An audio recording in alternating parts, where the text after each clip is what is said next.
Show, bring you a review on the latest TV shows and movies. So let's jump into it. Hope you enjoy the show. Had no idea, you're just a kid. My hustle will make up for whatever I'm lacking. Both of our boys are wrapped up in the streets.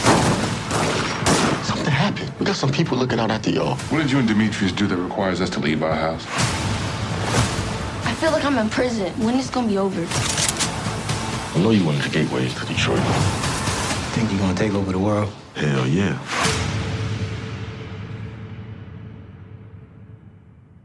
Hello everyone, I am Jazzy929 and this is my movie and TV review show. Thank you all for tuning in. Today I'm going to be reviewing the television show BMF Season 1, Episode 6, titled Strictly Business. Wow, everybody, what an episode they gave us this week. Usually the episodes can be predictable, but this week there were a lot of things that I did not see coming. I'm not even going to lie to you guys. By the end of this episode, my emotions was everywhere.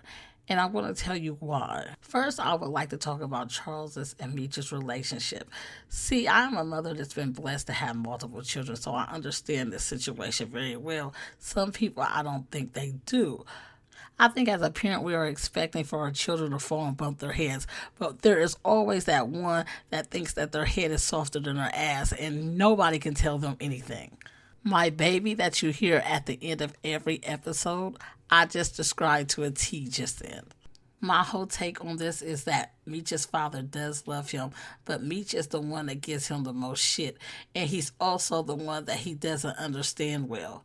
But this doesn't mean that he needs to cut him completely off. We've seen that Lucille and Charles decided to make a big decision on the behalf of Terry, which I don't remember Terry asking them to do so.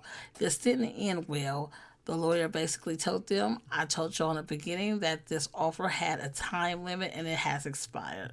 After hearing this, Charles decided to go ahead and show his true colors. He basically told this lady, you are probably just as scandalous as your uncle, Pastor Swift.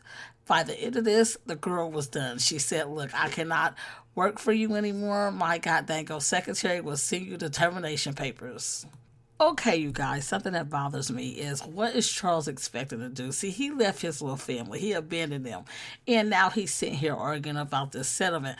What is he planning to do? Come on home once the settlement comes in? Also, did you see him at the church with Pastor Swift? Is he running errands for Pastor Swift and that's going to be the money that he earns? Where is his job? Don't he still work at GM? Now I would like to move along to Terry. Terry reaches out to his teacher, Mr. Ryan. Mr. Ryan informs him that there is a college fair coming up and he is able to go only to set up because he is a freshman. He does go, and during the time that he is there, one of the recruiters decide to ask him about his job and one of the biggest challenges he has had in his life. We all know that Terry's been having a lot going on in his life right now. Not too long ago, he just buried a body. Then on top of that, he just got shot in the eye. And then let's not forget, his mom keeps hounding him, asking him if he's selling bricks. Fact is that the lower class will never be understood by the upper class. And without Terry lying, the conversation wouldn't have went well. Terry made it clear in this episode that he is still waiting for Big Al to reach out to him. So let me go ahead and talk about Meech right now. Meech had to go and get his father for his mother after Lucille went ahead and locked herself in a room after finding out that her boys was pushing those bricks. She's throwing dishes at the kids. She is just bunkering up in her room and telling people to go ahead and leave her alone. It actually took Charles to come home to go ahead and get her out of there. I'm going to have to say that they try to play Meech like a soft batch of cookies in this episode. He ran into some little boys, and one of the little boys' name was Little Curly. Little Curly said, won't you go in there and buy us some alcohol? He said, no, I'll buy you some soda. So he went into the store, came out, and he was greeted by Lamar with a gun pointed at him. During this time, we see a guy come rescue Meech, and it didn't even seem like Meech had a gun on him during this time. This man is in the middle of war and does not have a gun on him. That's just crazy to me. And then he decided to talk smack as his bodyguard is shooting at Lamar. And Lamar is running away, telling Lamar, yeah, you know what it is. What do you mean? You're like the weakest link right now. You don't even have a gun on you. You didn't do anything. I like the effects they did with the camera. We felt as if we was taking the steps with Lamar to get to Meech. Also, I like the panning in the camera did to Meech when he dropped the soda. Was that a nod to Menace to Society or ATL? Y'all let me know. Meech decides to tell Terry to give D. Mickey a brick because he's been so loyal to them. He then tells him to take the other 4 bricks and pass them along to the crew so they can step up their game. The crew will be sitting in Terry and Meech's old position, and Terry and Meech will be sitting in Pat's position. Terry decides not to do what Meech said, and he sells the brick to D. Mickey. But there's a twist to it. I'm pretty sure he gets his money back because Terry don't know how to cook, and D. Mickey made it very clear that he is going to charge him for it. Now it looks like Terry and Tiny has a storefront, which is a record store, and Tiny plugs Meech in with his cousin Q.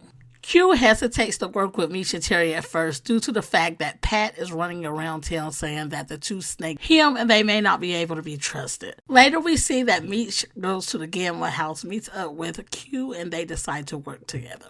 I think that this character, Q, is going to be a very interesting character. There's just something that stands out about him. As I said in previous episodes, my favorite character is Kato. Even though she is the ops, y'all, she is still my favorite character. Now let's talk about her and B. Mickey. It looks like they're getting it on, you know what I'm saying? B. Mickey's trying to figure out, like, where do we stand? What are we doing right now? What is the title of what we have? Kato basically tells B. Mickey, just enjoy what's going on. They end up taking a trip to Kato's house.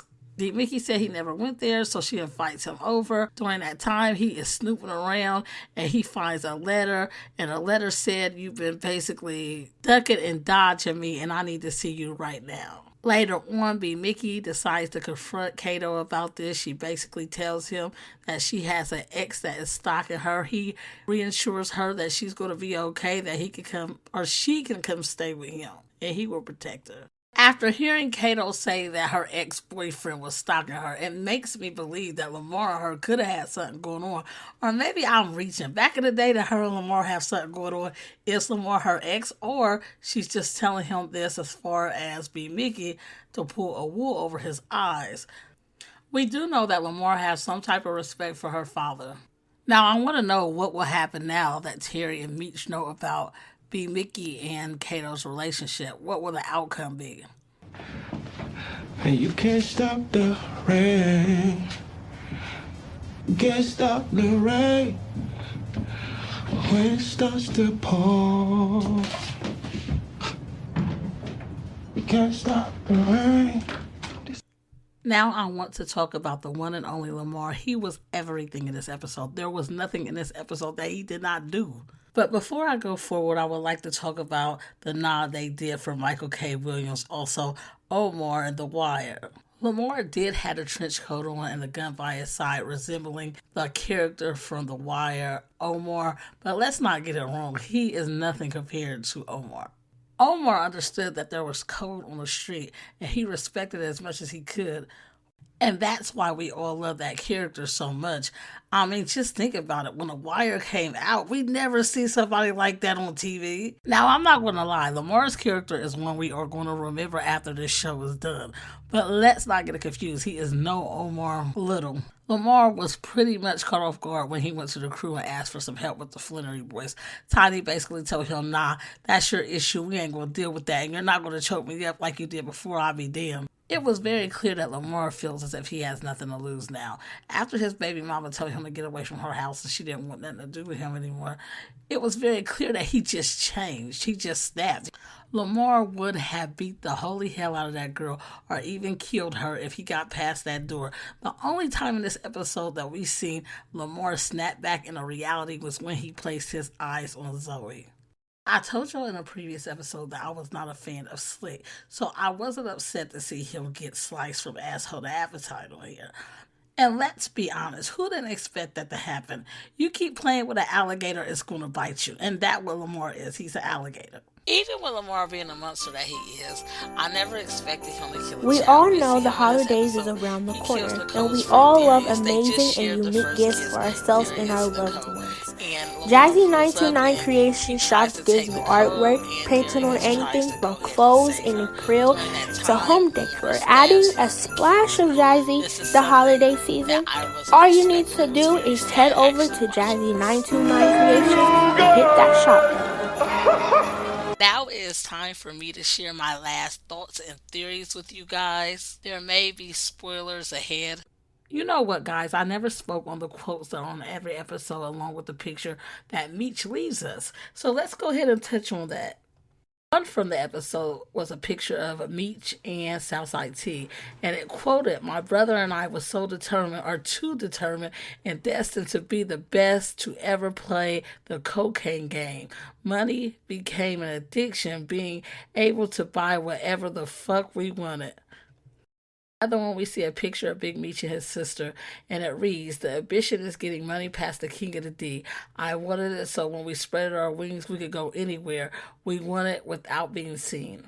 And the last one I would like to talk about is a picture of Meech and his brother when they were younger. They look like they could have been in their teens or in their early 20s. And the quote reads, "We did not choose the hustle chose us. It was the only way to better our life situation or our living situations and to end the poverty right then." I am almost 100% sure that next week's episode is just going to be as juicy as this episode right here. I will be reviewing episode 7 next week. I hope you all tune in. But until then, before I close out, I want to let you all know to head on over to Jazzy929creations.com. There you will find the podcast. You can listen to it. You can read the blog. I also have a shop over there that you could go ahead and get ready for the holidays. Buy a gift for someone that you love. Also, don't forget about the Facebook page. You can also go over there and join. And we have a community page. I would love for you to join. I love to communicate with you guys. So we can go ahead and chop things up over there, talk about the shows that I'm reviewing and everything. So head on over there, subscribe to all those platforms. Thank you all for tuning in. Hi, Loyal.